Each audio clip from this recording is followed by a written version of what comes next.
For today's Art with Miss Kent tidbit, we're going to be doing a couple different things. First, we're going to draw from observation, which means drawing what we see. So it means that you need to find an object or a spot or place or something in your house to observe and then draw. And we're going to talk about a few of the different skills for that. And then we're going to paint. But I know that not everyone has paint at home. I have a lot of paint because I'm a painter, but I know that a lot of my students do not. And so I'm going to teach us today how to paint with instant coffee. So if you have instant coffee at home, you are going to be able to do the second part of this lesson. If you don't, you're going to at least be able to do the first part of the lesson, and I'll throw in a little bit about how you can finish, add some finesse, even if you don't have instant coffee. Okay, so to get started, I'm going to start with an observational drawing. So observational means that you're drawing what you see, not what you know. So you need to remember a couple different things. I always tell my students that there are 3 different keys to observational drawing. Number 1, you want to trace with your eyes. So when you're drawing what you see, you're spending more time looking at what you're drawing than what you're drawing on your paper. Let me rephrase that. When you are tracing with your eyes, you are spending more time, like if I'm drawing this plant, which I am, I'm spending more time looking at the plant than I am at my paper because I'm tracing it with my eyes. I'm trusting my brain to connect to my hand and tell it where to go. I also want to think about starting with basic shapes. This is especially true if I'm drawing something that's kind of tricky, like an animal or a toy or an odd food item or something really complicated. I want to start with basic shapes. So number 1, trace with your eyes. Number 2, start with basic shapes. And then number 3, my students always giggle at this a little bit, but I say look for relationships. Now, this does not mean that I'm not talking about love right now. No, I'm saying looking for relationships in terms of looking at the relationship between things. I'm looking at the shapes that happen in the negative space, the space in between the subject that you're drawing. I'm looking at the way that angles relate to each other in different spots of the thing that I'm drawing. I'm looking at how all of the basic shapes connect to each other. I'm looking at proportion things, like what does this part of this line up over here? Stuff like that. And I'll talk you through it as I draw this. But I'm going to be drawing my little palea plant. I call it my polka dot plant because the leaves look like little polka dots. But I have gently carried it from my windowsill where it stays nice and happy and in the sun. And I've brought it over here and I'm going to start to draw it. I'm going to start actually with this little pot and I'm going to get a little bit of an oval put in here. Now, something that you should know about me, if you don't know it already, is that I'm kind of a messy drawer. When I'm just drawing things for myself, I'm very sketchy with it. I am not a precise drawer at all. So I've gotten this little oval put in, which is where it's the top of my pot. And I'm going to notice how it comes down like that. And there's a little smile type shape connecting it. And so if you want to draw along with me, that's fine. I would also encourage you to find something in your house that you enjoy. I enjoy my palea plant. Maybe you enjoy something else and you can draw that. And you can take the concept that I am talking about and then apply it to what you want to do.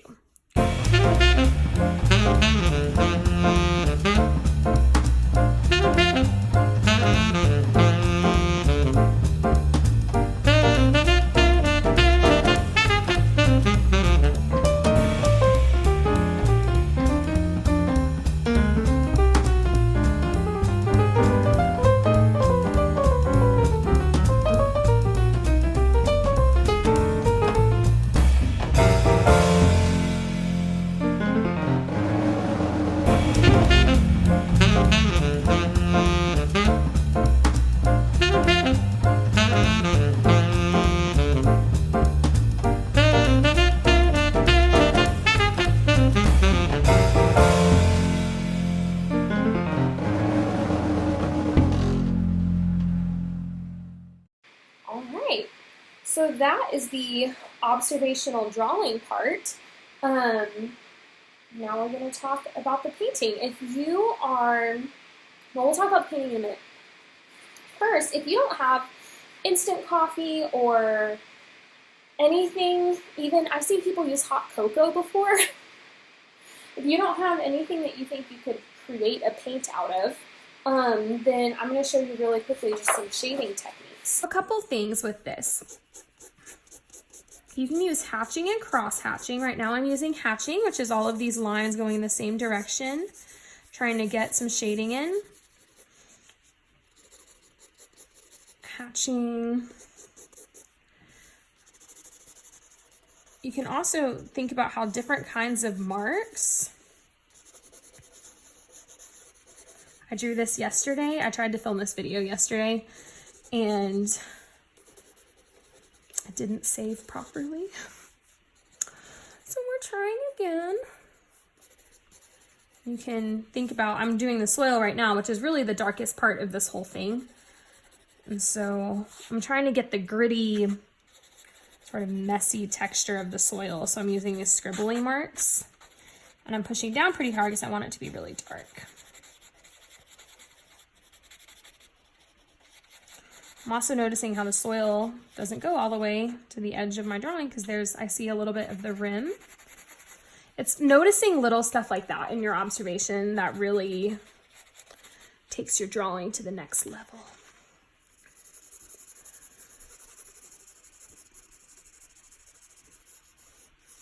And so just notice how I'm using different pressures, I'm using different kinds of marks. Do some hatching, cross hatching, to get a very wide range of values, just using a normal number 2 pencil. I don't need the fancy drawing pencils. I have them.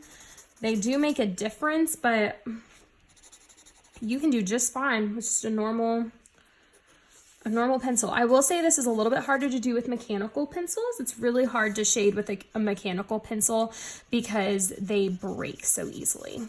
So I would definitely recommend your classic non-mechanical pencil, but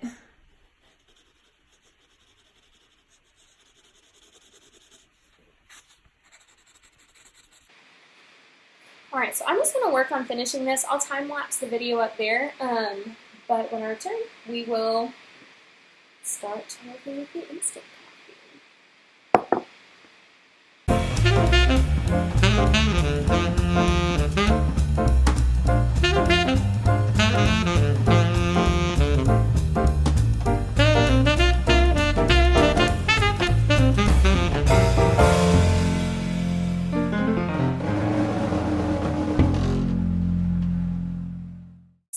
So, I have a little cup, and I want to start with my lightest. When I'm doing a value painting, especially with something like watercolor or coffee or chocolate or whatever it is I'm painting with, oh, that smells so good. Anyway, enough about me. So I have my instant coffee, and I want to start with a really light value, or lightness or darkness of the same color. It will be brown because coffee is brown. I want to start light because it's easier to make it darker, but you can't really make it lighter. So I want to start with my lights, and so I'm just going to take this little teaspoon and just do a teeny tiny little bit.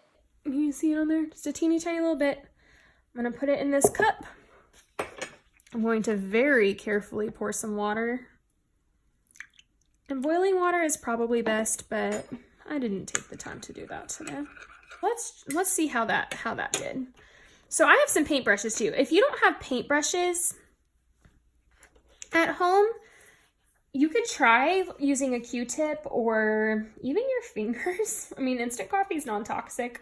Or a paper towel or something like that you can smear the paint on with. But I have some paintbrushes. I'm going to check and see how this is doing. So I'm just using this side page of my sketchbook. And that actually might be a little too light. I might have added a little too much water. So I'm creating a mixture right now, if you remember learning about that in science. And so if I want to change the ratio of my mixture to make my color a little darker, I'm just going to get a teeny bit more coffee. put it in there. That's better. Okay, so, all right, so I'm going to just go ahead and any part that isn't true white or the lightest of the light parts, I'm just gonna go ahead and fill with this lightest value of coffee. Because even if it's a part that's really, really dark, I'm gonna add my darker coffee in later.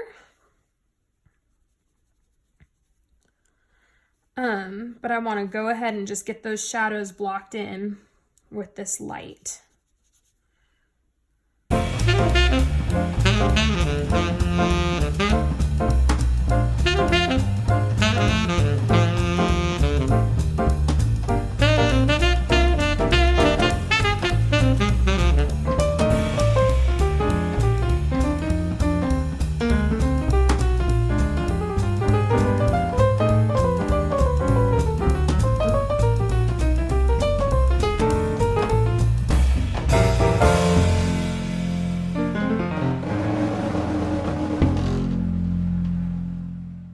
Sometimes I get a little impatient.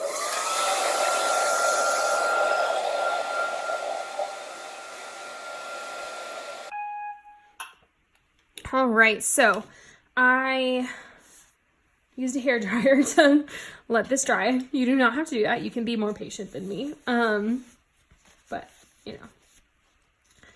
And I have my medium coffee mixture. Still just smells like I'm at a coffee shop, even though I'm at home. All right. And I've got it ready to go. So I'm going to take my little paintbrush, got a little paper towel to dry it off on. And now I'm looking at where the not super light, but are the medium or the dark shadows. And I'm gonna go ahead and put another layer of coffee in on each of those spots.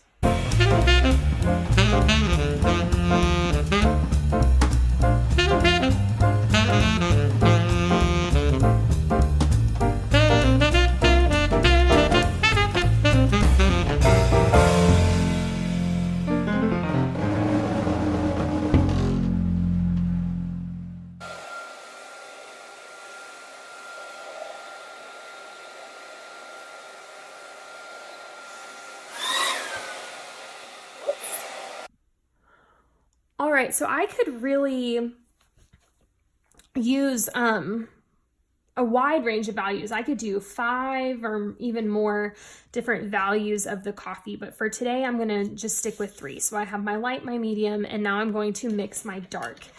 I'm just gonna dry my spoon off before I put it in here. And I want my dark to be really dark, so I'm just gonna get a good teaspoon of it and mix it in there. Notice how I haven't dumped it out, like I'm just adding more coffee to the same little cup. So I'm gonna get my trusty shadow brush and I'm gonna start painting in where the darkest parts are. So I'm gonna start kind of down here with the soil.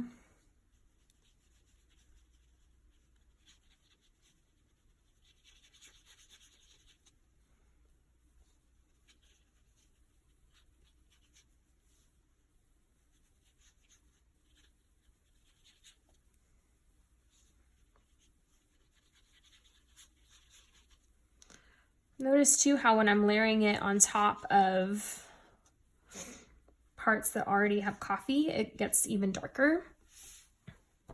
So I'm building on what I've already done. And now I'm also wanting to pay attention on only really putting this in on the darkest parts. I'm gonna let there continue to be spots that are just the medium. I'm not making every medium part the absolute darkest. That would sort of defeat the purpose of having a medium.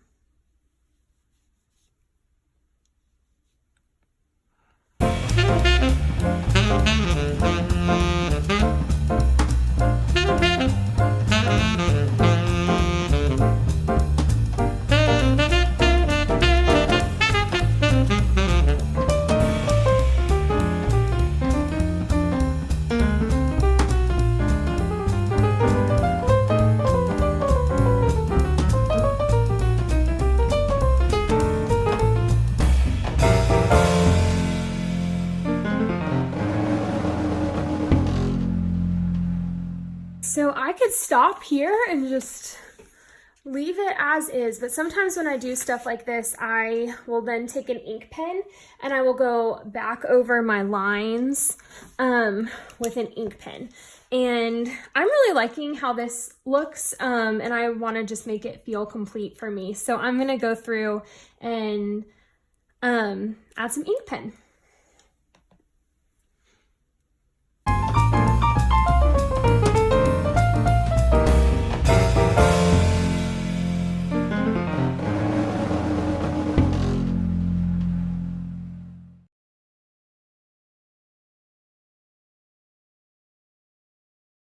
All right, so I hope that you guys have enjoyed trying a new skill of painting with coffee. I bet you didn't know that you could paint with things that exist in your pantry.